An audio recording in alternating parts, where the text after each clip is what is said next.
Nestled among the hills and red earth of southeastern Nigeria lay the town of Onuama. A place where dreams quietly wrestled with social roles, and hope often bloomed in unexpected places. Life in Onuama was rhythmical and predictable. Roosters heralded each dawn, market women chanted their prices like poets, and the scent of roasted corn lingered in the air at sunset. The people of Onuama respected tradition. They valued hierarchy, wealth commanded prestige, poverty demanded humility. And in this precise social order began the journey of a boy named Charles, whose very existence challenged everything Onuama believed about status and destiny. From a young age, Charles Nukwi was different. Lean and bright-eyed, his skin glistened with the oil of resilience. He wasn't born with riches, but he possessed something rarer, an insatiable hunger to understand the world. His questions were endless, his curiosity unrelenting. Charles's father, Obina Nukwi, was a carpenter whose calloused hands built half the furniture in town. Obina spoke few words, but when he did, they rang with quiet wisdom. He taught Charles not just how to wield a hammer but how to build a future from splinters. His mother, Martha Nukwi, a soft-spoken teacher at Onuama Primary School. Her life revolved around chalk dust, children's giggles, and nightly prayers. She owned very little, except a worn leather-bound Bible and a delicate rosary, which she clutched every morning and whispered to every night. Charles inherited more than genes. He inherited a quiet fire, one that pushed him to study under kerosene lamps long after the town slept. His classmates admired him, teachers adored him, and mothers whispered his name when urging their sons to read more. Chioma Nwofa was the daughter of retired Colonel Benedict Nwofa, a starman molded by years in the Nigerian army. Their home was a fortress of rules, shoes polished daily, meals eaten in silence, and laughter reserved for very specific hours.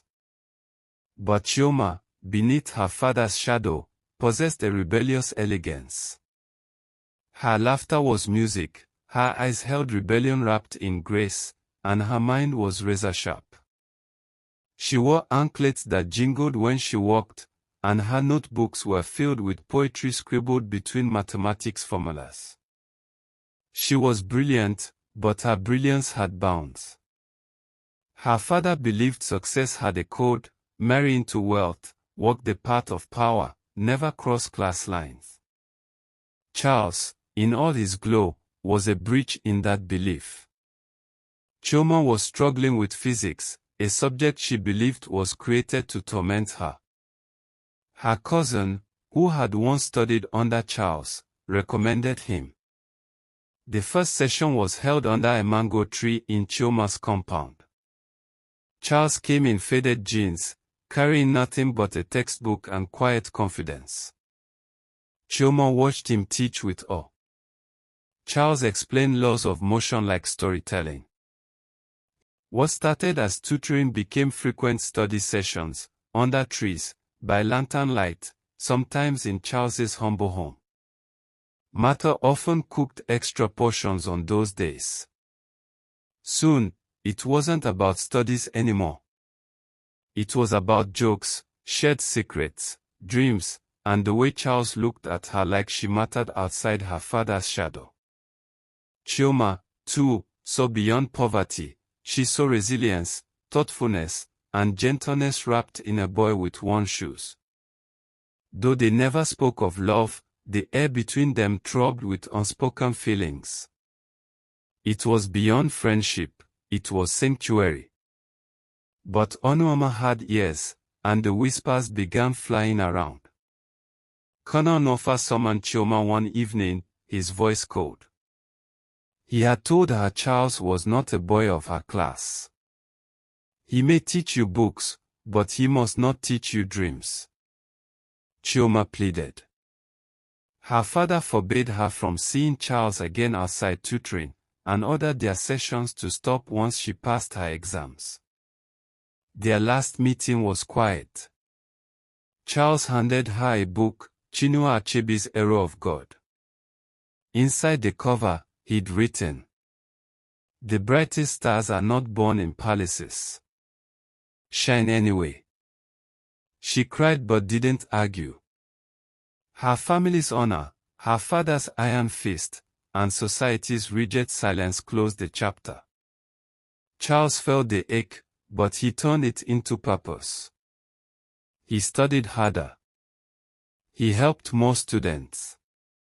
He held the rosary at night and asked God why love had to choose wealth over worth. The Norfa residence was a compound steeped in silent power. Whitewashed walls surrounded manicured lawns, and at the entrance to the wrought iron gate with golden trim, a reflection of Colonel Norfa's status in Onuama.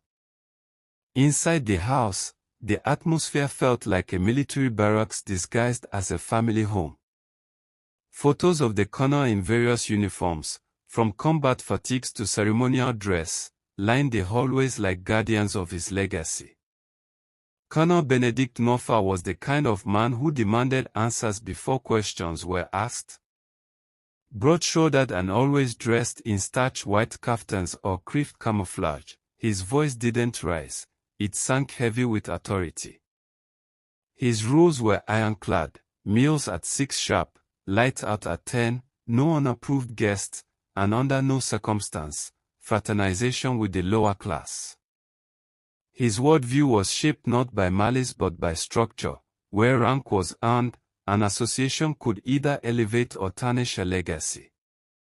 Chioma Norfa, his only daughter, was 18 and caught between the rigidity of her father's regime and the yearning of her own heart.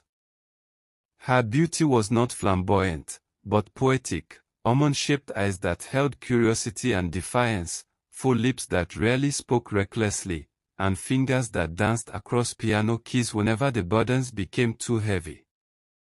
Though her education was top tier and her wardrobe filled with imported fabrics, she longed for sincerity. Her friends were children of judges and diplomats, yet none stirred her soul like Charles. His language was not just intelligent, it was gentle, thoughtful, and deeply human. Her journals were filled with sketches, many of them him. His silhouette beneath the mango tree, his hands holding a textbook, the faint smile he wore when she finally grasped a concept. They never kissed. They never confessed. But the silence between them spoke with a volume louder than words. Onuama, as usual, was a town with fast-moving lips and slow-moving minds. The moment Charles's name was uttered in the same breath as Chioma's, it spread like smoke. She's learning too well from that boy. She greets him like they're equals. She asked her driver to drop him once. Colonel Norfa called for Chioma the moment he heard it again. "Are you trying to drag our name into the gutters?" he barked, not angry but controlled, like a soldier preparing a tactical response. Chioma's lips trembled. "He's just my tutor. I admire him." That word admire echoed in the colonel's ears like a siren. "Admirable or not, he is not your equal. That boy fixes chairs and sleeps on mats. Do you understand?" She nodded, but her heart didn't. Charles sensed the change long before it became obvious. The tutoring sessions were cut short. Textbooks returned with no thank you notes. Her driver no longer waved when passing by. He carried himself with grace, but inside, he was fragmented. Chioma had become a lifeline, not a distraction, and now he was drowning in silence. One rainy afternoon, he stood outside her gate, not to plead but to return the copy of Arrow of God she had lent him. Her maid took it. Chioma never came out. He walked home soaked, clutching his mother's rosary tighter than ever. Just days later, the final letter arrived: university admission, a place at the prestigious University of Nsukka, for engineering. Charles rushed home, eyes wide with joy, ready to share the news with his mother. But she was lying in bed, breath shallow, eyes closed. Martha Nukwi had been sick for weeks, but never told her son. It was her way of letting him focus. She passed away hours later. The house was silent. The neighbors came and went. Someone brought old rice. Someone lit a candle. But Charles didn't cry. He sat by her bed, the admission letter crumpled at his feet, and held her rosary.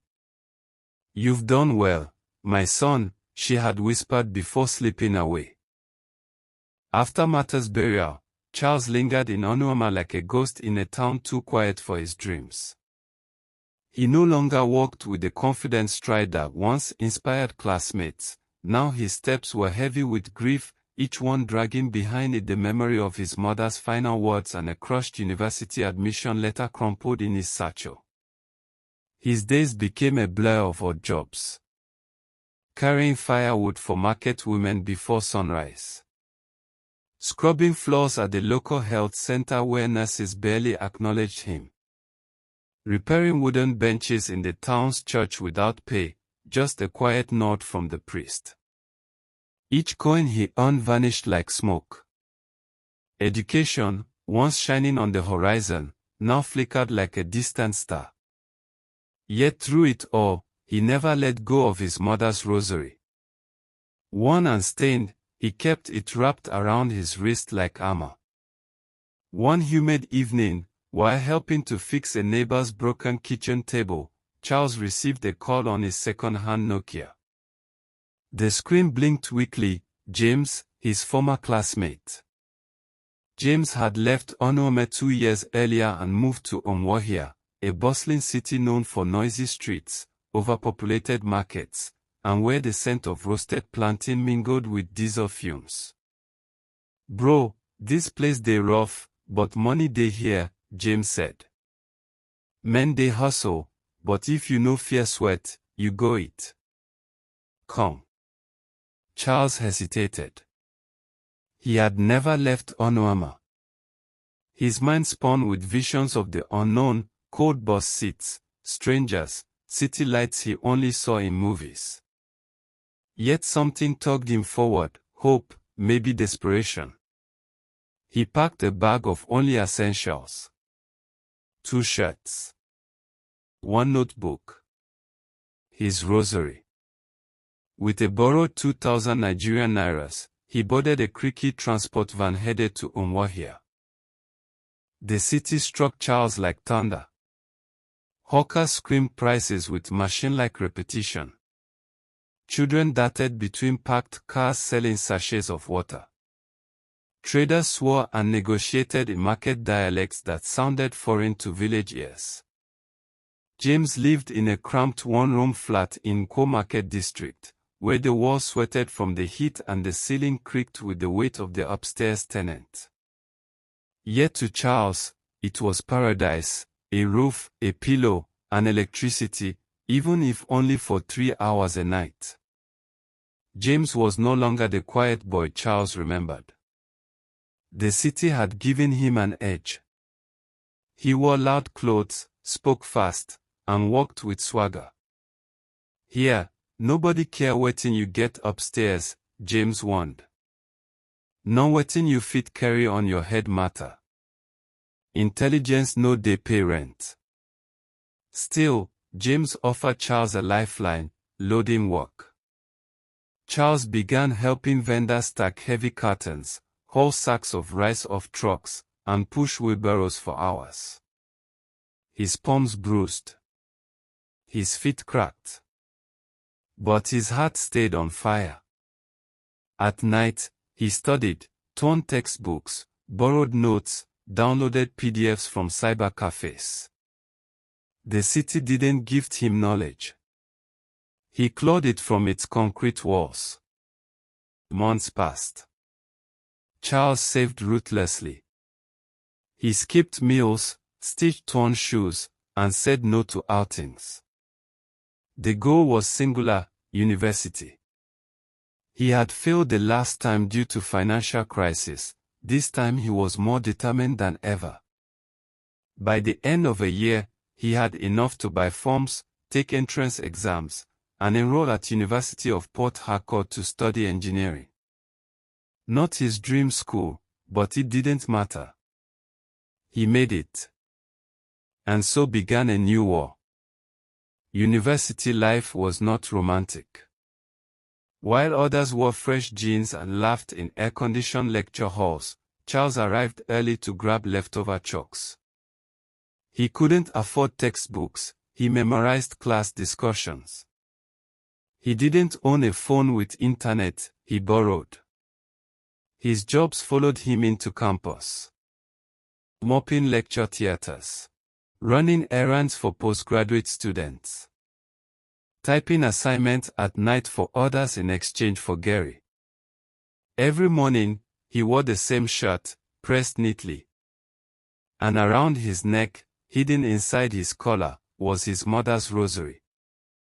One evening, after a long day of lectures and wheelbarrow hauling, Charles collapses under a tree behind the engineering department. He pulls out the rosary and whispers, "Mama, I'm still here. Still fighting.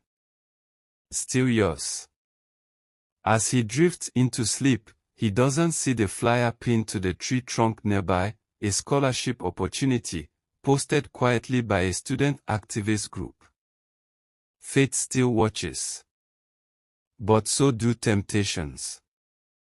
Charles's final year at the University of Port Harcourt was a crucible of fire. Academic pressure peaked, project deadlines loomed, and administrative fees tripled.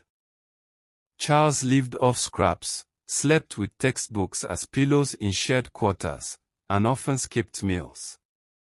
The scholarships he had once had evaporated, and the promises from lecturers to help him grew hollow. He was tired. Not just physically, but spiritually. The rosary still hung around his neck, a symbol of his mother's faith and his personal vow. But even faith bends when stretched across empty stomachs and unpaid dues. Princes, by contrast, strode through campus like royalty. He wore Italian shoes, designer shirts, and colognes that lingered in hallways. Though only 23, he drove a gleaming red Camry with tinted windows, rumored to have cost more than most lecturers earned in a year. His charm was magnetic. He never sat without attracting a crowd. His laugh carried like music. He was generous, but selectively. Charles first met Prince in a group project session. Prince immediately spotted the brilliance in Charles's analysis and leaned in. "Guy, you're something else." "But talent without fuel no day move," Prince smiled. It wasn't long before Prince began noticing Charles's broken shoes, sunken cheeks, and tired eyes. He started inviting him to his room for food, Wi-Fi, and comfort. Charles didn't ask where Prince's wealth came from. Until the truth came uninvited. One night, after noodles and cheap wine, Prince spoke. "I no get rich uncle. I know they push your who. I dey push fear." Charles looked confused. Prince leaned in, voice lowered. "We rob. Small, sharp, organized. One strike. Get your cash. No blood. Just brains." Charles froze. The walls of the room seemed to close in. "I fit help you graduate. Help you settle project supervisor. Get laptop. Get life. Just one job. Then you're out." Prince wasn't bluffing. He had the names. He had the plan. He had the conviction of someone who had crossed morality and survived. That night, Charles lay in his dorm bed, staring at the ceiling, clutching the rosary. He remembered his mother, her voice reading psalms. Her laughter while making Gary. Her last whispered words, "Never sell your soul for your journey." But the journey was collapsing. Friends had graduated. His final exams were in 6 weeks. The department demanded clearance fees. Rent was overdue. Fate was suffocating under reality. He didn't sleep. Mr. Christopher Okafor was a middle-aged merchant known in the Port District for his bulk trade in imported goods, rice, canned fish, spices. A shrewd but predictable man, Okafor often housed himself inside his warehouse during busy weeks, where millions of naira worth of transactions sat in sealed cartons. Security was basic. One guard who usually slept after midnight. A padlock system on side doors. And an open rooftop access, often ignored. Prince had scouted him for weeks. The plan was simple. Enter late Saturday night. Locate the locker with cash which was usually placed near the weighing station. Exit before 2 a.m. Prince needed a partner who could think fast and move quietly. Charles was perfect. He had the brain, the desperation, and a dwindling belief that this was still a sin. On Friday, Charles walked to the old campus chapel and sat alone. He lit a candle beneath the Virgin Mary statue and clutched the rosary like it was breathing. The silence screamed louder than the city ever could. He whispered. Just this once. No blood. No betrayal. I return. Please, forgive me. By sunset, he texted Prince one word, "I'm in." That evening, Charles dressed in dark jeans, a black hoodie, and worn sneakers. The rosary, still around his neck, glowed faintly in the moonlight. Prince handed him a burner phone and gloves. His smile was wide, his energy electric. "We'll be legends after this." Charles didn't speak. He had stepped into a reality his mother never prayed for, but one he could no longer afford to resist. And somewhere across town, Okafor closed his ledger, stretched on his foam mattress inside the warehouse, and drifted off to sleep, unaware that shadows were already watching. Port Harcourt skyline dimmed under a moonless night, a blanket of cloud muffling the stars. The city paused with the quiet hum of generators and distant honking horns. Inside the Port District, where warehouses crowded like sleeping giants, the smell of diesel filled the air. In warehouse C12 sat Christopher Okafor, the merchant who had built his fortune distributing goods from the docks to the streets. His ledger was closed. His phone silenced. With a foam mattress rolled out between crates of canned foods and bags of imported rice, he rested, unaware that he was about to be hunted. The warehouse was barely guarded. The back gate had a faulty padlock, and the rooftop gave easy access to anyone willing to climb the steel scaffolding beside it. Everything was ready. In the back alley near the warehouse, Charles adjusted the cuffs of his worn hoodie. His heart beat fast, not from fear, but from conflict. In his pocket, the rosary his mother left him burned against his palm like a living warning. Beside him stood Prince, clad in dark jeans and gloves, his swagger untamed even in silence. He handed Charles a flashlight and whispered, "Once we get in, go left. You see the crate marked X. That's the locker. I handle the front, you check the back route. No weapons, no noise." Charles nodded but felt distant.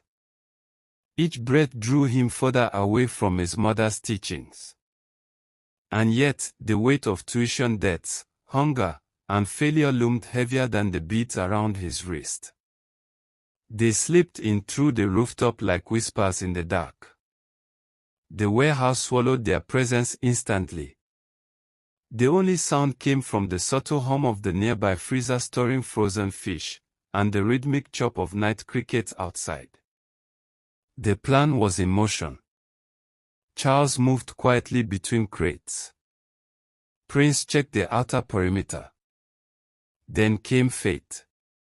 From outside the warehouse gates, someone called out, "Are these the crates for the outreach delivery?" It was unmistakable. Her tone calm, confident, yet familiar in a way that stopped time. "Chioma." Charles froze mid-step.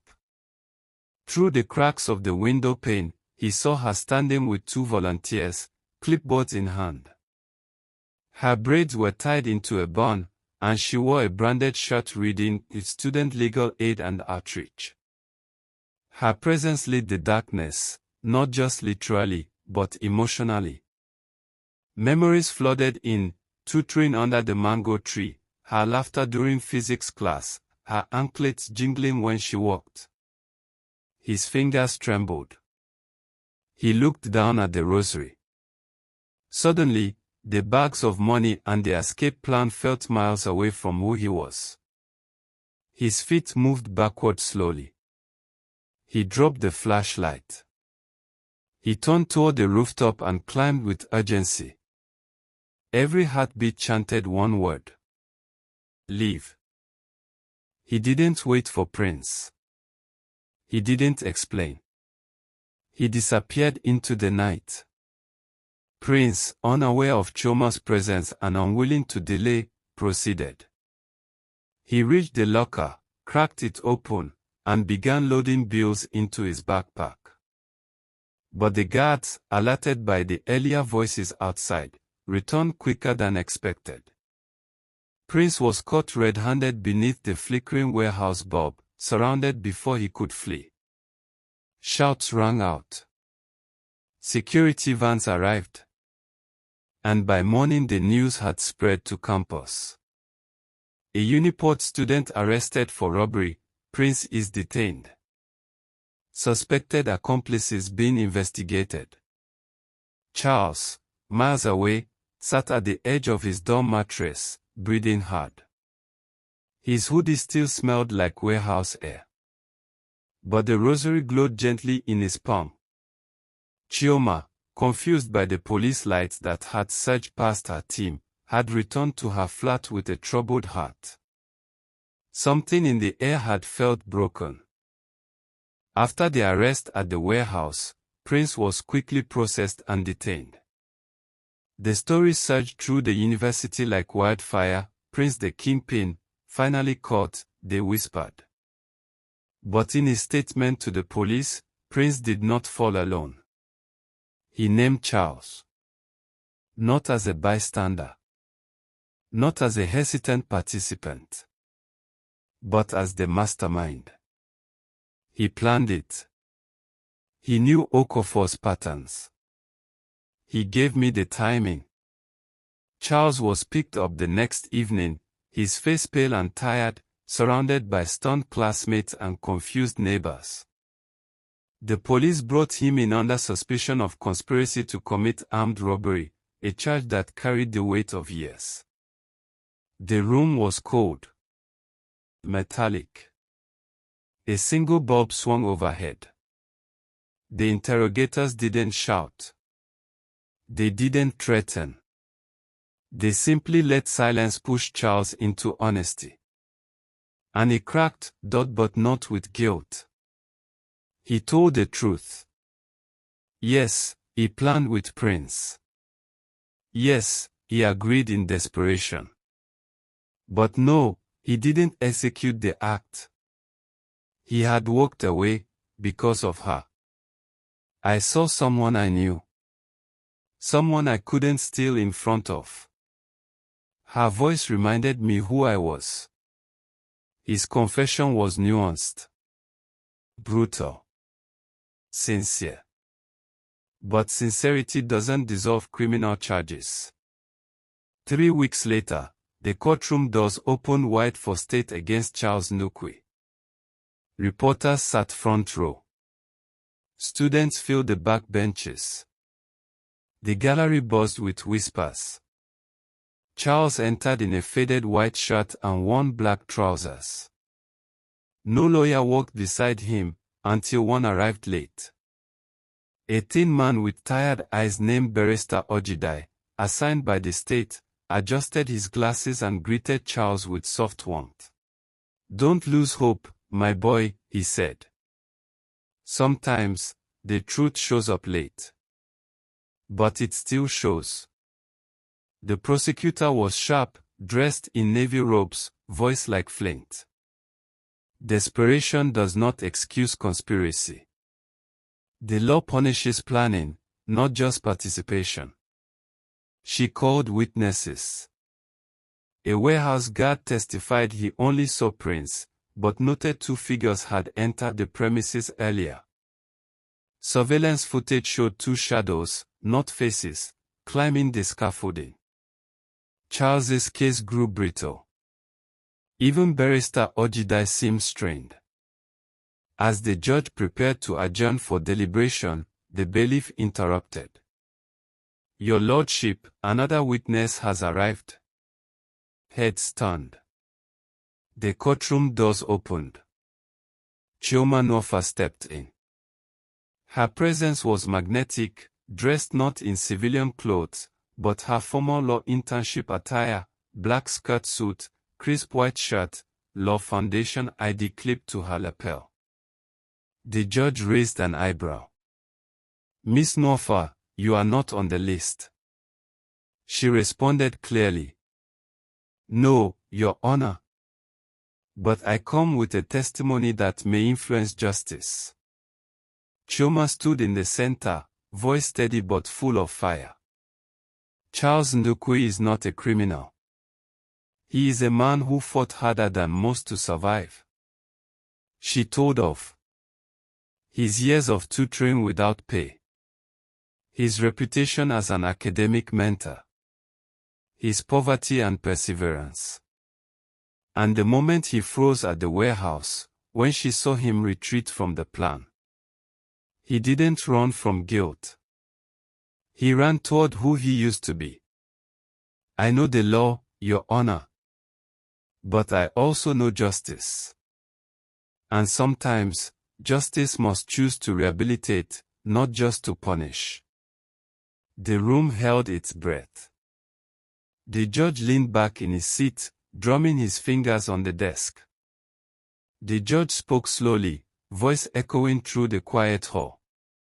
"Mr. Nukwi, the court acknowledges your role in the planning and your moral failure. But it also acknowledges your withdrawal and the testimony of someone whose words hold weight. The court hereby sentences you to 6 months community service, supervised by the Ministry of Youth Development." He paused. "Furthermore, you are placed on educational probation, but may complete your final year with assistance." The gallery buzzed again, but this time, with relief. The judge nodded. And for the first time in weeks, Charles exhaled. He bowed his head. In his palm, the rosary he never let go of glowed faintly. Outside the courtroom, Chioma found Charles sitting quietly under a tree beside the gate. She handed him a pen and an envelope. Inside it was a letter from the Benedict Nwafa Legal Foundation, offering Charles a full scholarship for his final year, monthly stipends, access to mentorship by young legal profession. Sign your foundation enrollment form. Then go change the world. The Iroko tree in Onuama had stood through decades of laughter, heartache, and change, but this day was different. Its giant branches swayed gently above a white canopy trimmed with hibiscus flowers and palm fronds. Friends and families gathered in a semicircle, their chairs resting on woven mats. Traditional drummers played softly in the background, the rhythm solemn yet joyful. Underneath that tree, where 2 train sessions once sparked a quiet love, Charles and Chioma stood hand in hand, dressed in elegant native attire. Charles wore a rich cream-colored agbada with subtle embroidery shaped like rising suns. Chioma stunned in a wine-colored wrapper with gold threads running like veins of royalty. Her coral beads glistened against her neck, echoing the strength and grace she'd carried all her life. Between them, placed reverently on the altar, was Martha's rosary, now polished, blessed, and wrapped in silkcloth. It had journeyed through grief, trials, and temptation. And now, it bore witness to union. Their vows weren't merely romantic, they were declarations of purpose. Charles spoke first. "This rosary kept me from becoming who I wasn't. Your voice reminded me of who I could be. Today, I choose to build, not escape." Chioma replied. "You rose, not for yourself, but for every child who was told they were less. Today, I choose to rise with you." In the years that followed, they founded the Martha Initiative, a scholarship and mentorship program for gifted students from underprivileged backgrounds. Built 2 rural schools across eastern Nigeria, each with a painted mural of the Iroko tree. Mentored law students, engineers, and teachers, encouraging them to value ethics above gain.